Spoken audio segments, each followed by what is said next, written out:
Hey, what's up guys? KaijuLou here, and I'm talking much more quieter than usual because I'm recording this a little bit late at night. Family is sleeping right now, so I gotta keep things quiet. And at the time of this recording, I actually just got home right now. Once again, at the time of this recording, I just got home, myself and Panda Mare just went to go see Rogue One, a Star Wars story in theaters. And of course, Rogue One came out about a few weeks back in the middle of December. And I know this is, almost in the middle of January right now. But yeah, I thought I'd just do this quick little, very brief analysis video on it. And once again, I apologize. I would have done this video much sooner when Rogue One was, came out a couple of weeks back. But it's been busy, very busy. With the holiday season and also with New Year's, things were pretty hectic. And myself and Panda Mare, we planned a long time ago to go see Rogue One, but a couple of times we had to keep putting it off due to holiday reasons and New Year's reasons, and very we've had very busy lives lately. But when things settled, we went to go see Rogue One. Better late than never, as I always say. And I was not disappointed. I was not disappointed with this movie. Rogue One, directed by Gareth Edwards, who directed Godzilla 2014. And yeah, he did a great job with this movie. I honestly loved this movie a whole lot more than The Force Awakens, believe it or not. It did not disappoint. This movie, of course, being a direct prequel to The New Hope. And what I loved about this movie was that it led up right directly into the New Hope movie. Especially towards the end. Once again, before I say anything else, spoiler alert, if you guys haven't seen this movie yet, get out of here and go see the movie. Then come back here and just listen to this analysis video if you want to. But yeah, I'll be talking without, spoilers here, so be warned. You were warned.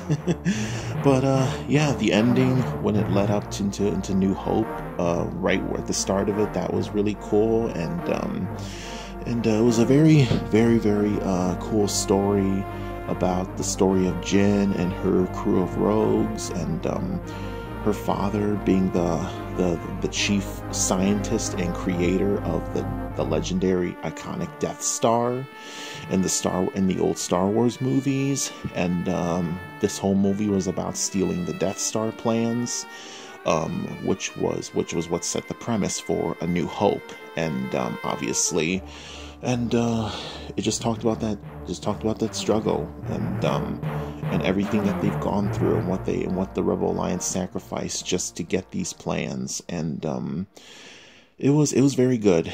It was very good. And a couple of interesting things that were in this movie that caught me completely off guard was the CGI make and model of Grand Moff Tarkin. Well, actually, in the movie he was known as Governor Tarkin.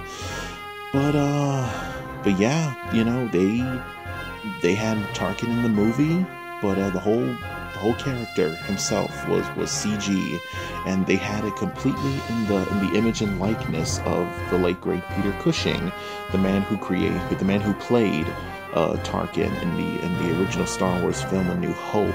And yeah, that was really interesting to watch and stuff, because of course Peter Cushing died years and years back, so they actually made a CG model. And the voice of Tarkin was actually, I don't know if it was a voice actor that did this, or if they did something to recycle Peter Cushing's voice in some way, but it sounded just like the genuine article, sounded just like Peter Cushing. And that was really cool. And I don't know how they did it, but of course, Hollywood movie magic, it could create wonders nowadays. So yeah, that was really cool. And even though you can see how CG it was and everything, it's still, with the imagination, you know, it's like it was actually Peter Cushing himself that was actually there. And another CG character that they made was, I believe it was CG, it was Princess Leia. Of course it had to be, because it was young Leia. And of course this movie was probably done before the passing of Carrie Fisher. But I don't know if it was Fisher herself. I didn't pay attention to the voice, to the credits at the end. If it was Fisher herself who voiced that young CG Leia at the end of Rogue One.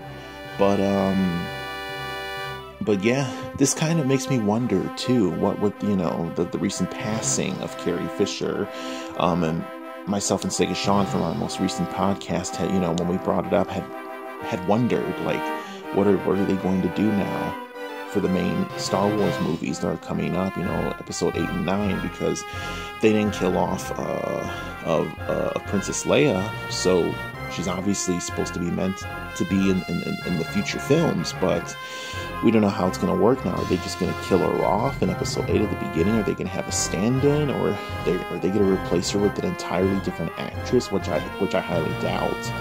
But who knows? Maybe they'll go the direction with what they did with Tarkin, or maybe, you know, they've been filming bits and bits of it, maybe her parts, right before she passed in episode 8, and maybe they'll keep those in. But who knows? Maybe for the rest of the movies, they might, you know, have a stand-in CG older Leia from the current Star Wars movies in it as well. I don't know, we're going to have to wait and see. This is very interesting, but I wouldn't be surprised if that's the direction that they would go for. Just make a CG model and of Princess Leia, Carrie Fisher's character, and just use it for the films. Who knows? So yeah, the coolest part of the film had to be Darth Vader. Darth Vader, it was amazing. It really fleshed out the character, the Dark Lord's character, a whole lot more. And even though he was only in two scenes at most from the movie, it was still 2 scenes of pure awesomeness. The only thing I didn't really like about the Darth Vader in this movie was the suit. I don't know if it was just me, but the suit looked really cheap looking, to be honest with you. I don't know if they did that on purpose or what or how. I don't know, because the Darth Vader suit that I remembered, it always looked more shinier, more armor-like, more, you know, real, more genuine. This one, I don't know, this looked very, very rubbery, especially the helmet and stuff, and the bottom part where the neck's at, it kind of looked like rubber, and, you know, his centerpiece looked like something, like it was made from plastic. I don't know, it just looked like a Darth Vader suit that you would get at Party City than you would be wearing for a Hollywood movie. But still, I don't know, we had James Earl Jones voiced, returned, in his voice role as the iconic movie villain, so that was a plus. And it was really cool where they had a Darth Vader in Mustafar, where they had the main villain, the man in white. I forgot his name, I apologize. But the main villain, he went to go see Darth Vader in Mustafar. That's what the planet obviously was, and he was inside that little septic tank, and it was just, you know, Anakin's burnt, charred body inside the tank, and that was very, very interesting to see. And you really see, it really shows kind of like the vulnerable side of Vader in a way. It's just shows like under all that armor, under all that, you know, intimidation and the image of what that suit brings, this is what is actually inside. And what a place to have it, you know, the place where he was burned. So I guess a lot of symbolism there, and a lot of, you know, and a lot of lore right there. So, you know, lots of YouTubers made videos about it. You know, I highly request to check them out. Stupendous Way, Fact Free, those are like really great Star Wars YouTubers, especially Stupendous Way. He is one of my all-time favorite Star Wars YouTubers. But yeah, that, and also the ending when they finally get the Death Star plans and the Rebel Alliance were trying to get back to the ship, and Vader showed up at the end with that red lightsaber glow, and he was just, massacring the rebel soldiers, and they threw the plans to the door, and Vader's just coming at the poor soldier and just stabbed the lightsaber right through him and right through the door, and that was pretty much the lead up to New Hope, when the rebels get the plans, and it was handed to Princess Leia, who gave it to R2-D2 and sent him to Tatooine to look for Obi-Wan Kenobi, who found Luke Skywalker, and the rest is history right there, folks. But overall, the characters were very cool, very interesting. The creator of the Death Star, his name was Galen. I forgot his last name. Jin's father, the main protagonist's father. He was played by Mads Mikkelsen, who done a ton of movies. He was in a Casino Royale. He was in the Hannibal TV series, Doctor Strange movie, and stuff. And yeah, he was in a lot of things. So it was really cool to see him in this one. We had Forrest Whitaker as Saw Gerrera in this movie, and we also had like a very huge, diverse group of actors in this movie as well, which was very cool to see. And yeah, it did not disappoint, especially the Death Troopers. The Black Stormtroopers, they were very, very cool as well. Very, very intimidating, very, very mysterious, and there's a lot of backstory to them as well, especially for you Star Wars, you diehard Star Wars fans out there, if you guys know what I mean. Yeah, also as a little bonus, myself and Panda Mare, my bad, after seeing Rogue One, we went to go see Underworld Blood Wars, since it came out today as well at the time of this recording once again, and we went to go see it as well, so we had like a double feature today. And it was good. It was, I mean, Underworld, of course, I think this is the 5th movie of the series, might be the final one, I don't know, I somehow doubt it, due to the anticlimactic ending, to be honest with you. But Underworld is one of those movie franchises where, you know, you can't really take it too seriously, and if you love pure action flicks, and you know, you got like an hour and a half to kill, hey, I suggest, I recommend checking out the Underworld movies. So yeah, that was another fun movie, popcorn film, that's what I call it, you know, one of those just action flicks just to sit around and watch and stuff and have a good time. So that was really cool. And once again, I'm not really familiar with the Underworld movies. Panda Mare, she's seen them all, she has them all. But yeah, this makes me want to check out more of the Underworld movies. I've only seen the 2nd one and a little bit of the 4th one. So yeah, I have to go. Me and Panda Mare is gonna make me check them out anyway. But yeah, I look forward to that. And also in a few more weeks, myself and Panda Mare are gonna go see Resident Evil: The Final Chapter in theaters on that same week, as well as myself getting Resident Evil 7 as well on that very same week. And late January 27th is when the movie's coming out. But yeah, final thoughts about Rogue One.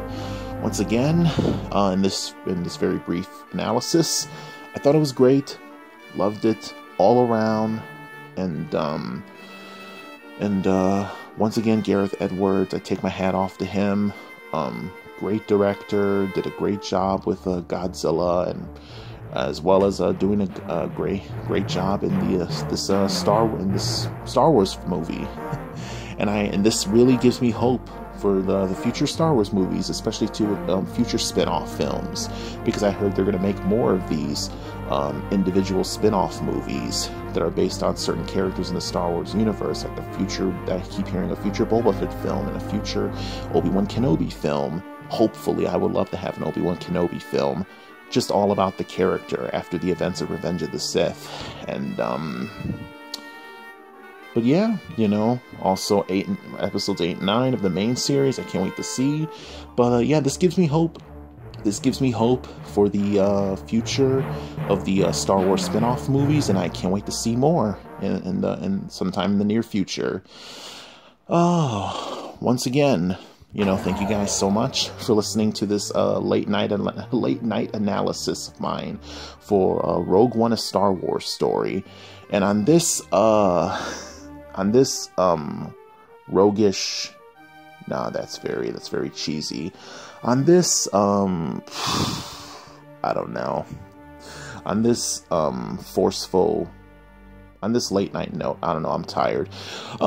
Please be sure to like, comment, share, and subscribe to Super Game Strikers here on YouTube. Be sure to click that notification bell as well to get notified for any of our future videos. And please be sure to like and follow us on Facebook, Twitter, and Instagram. This is KaijuLou. Stay tuned for more future content to come. Take care, and may the Force be with you.